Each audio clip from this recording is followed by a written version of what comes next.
Oh my god, Brian, there's a message in my alphabet. It says, ooh. Peter, those are Cheerios. One of the issues with the double characters are they're either forgotten about or largely left undeveloped instead of use just that one trait. It makes sense at some level. Often these characters introduce comic relief. Stupidity is a comedy goldmine, and especially sitcoms provides a lot of easy laughs. But this presents a problem. These characters are often left to rot. They often don't grow or develop. A perfect example of this is Joey. As you know, Joey started off as a womanizer, so he was very bright. By the finale, whilst character did change and grow a little, he was always been left in the same place he started. He's still single, chases action dreams, but if anything, stupidity now defined him as a character. He barely changed much as a character. Another famous example was Homer Simpson. He got progressively dumb. This process, as you might know, is called flanderization, where a relatively small aspect of a character's personality becomes a defining trait. This is derived from many long-running sitcoms and TV shows, but it's especially easy trap to fall into with dumb characters. Yet Jason in The Good Place managed to mostly avoid this. Let's talk about Jason Mendoza in the show The Good Place.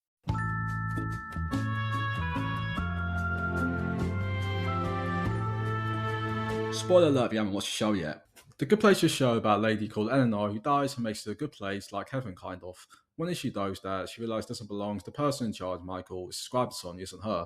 Eleanor confesses this to her assigned soulmate, Chidi, who luckily helps her through all this. Soon meet their neighbours, Tahani and Jason. However, none of these characters are actually in a good place, and turns out to be a fake good place crafted by Michael, who's actually from a bad place, who handpicks each character to create a situation where each character torture one another, is supposed to bring out worse each other. The plan for this to go for eternity, kind of like a prolonged psychological torture. However, each character instead grows, develops, and has a spot in a real good place by the end of the show. Jason's no exception. One thing, is Jason even dumb? It seems like an absurd question when we see sort of things that Jason says and does, but hear me out. Jason Mendoza is an interesting character who embodies the Florida man archetype. He lives an eventful life as a failed DJ from Jacksonville, Florida, and is a huge Jaguars sports fan, something he'll obsessively bring up. He largely lives a criminal lifestyle where he sells drugs to college kids and gets up to all kinds of hijinks either to get rich or simply survive, as clearly he's broke. Jason rarely learns from his action, doesn't respect the law and has little to no consideration for the destruction he causes. He lives a carefree lifestyle, doesn't think too hard about anything, and which gives him a positive outlook on life. Despite his shortcomings, his charming, positive, playful personality makes him hard to dislike as a character. He's kind and clearly a sweetheart.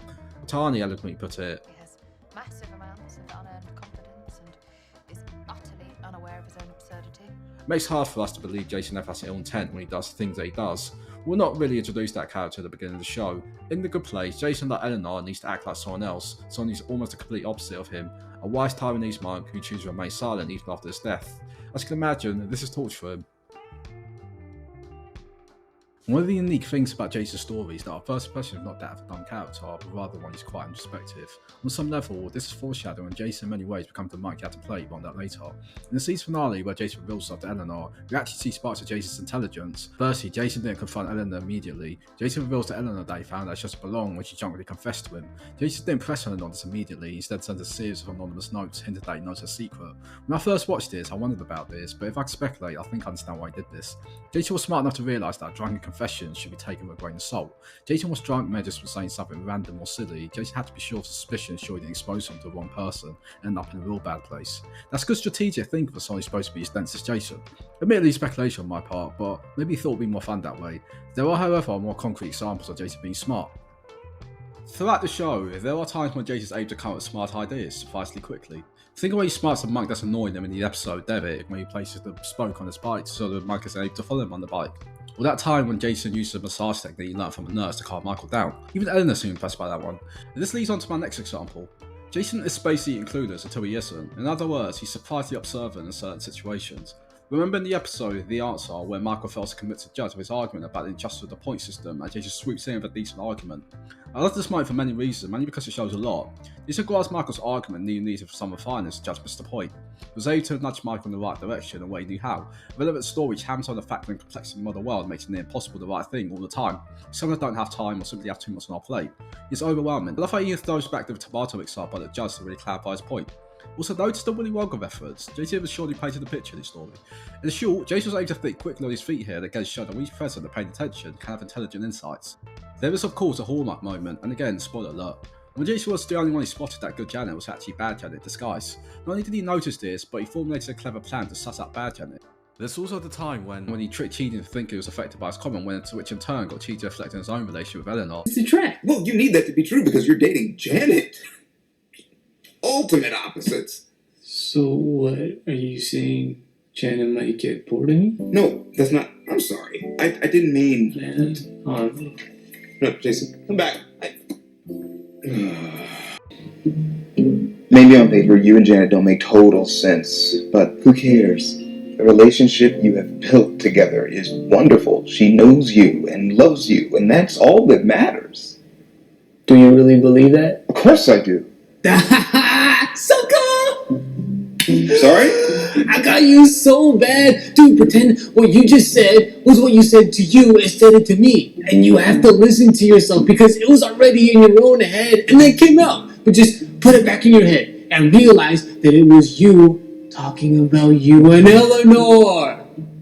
Against all odds, I know what you mean, and I gotta give it up. That was good. Jason's growth was highlighted in the moment as he is able to relate to Chidi and help with that his usual tactic of a tangibly related story in his life. He still resorts to something drastic to demonstrate his point, but it's very clever as it gave Chidi a fresh perspective and forced him to compare his relationship with Jason and Janet.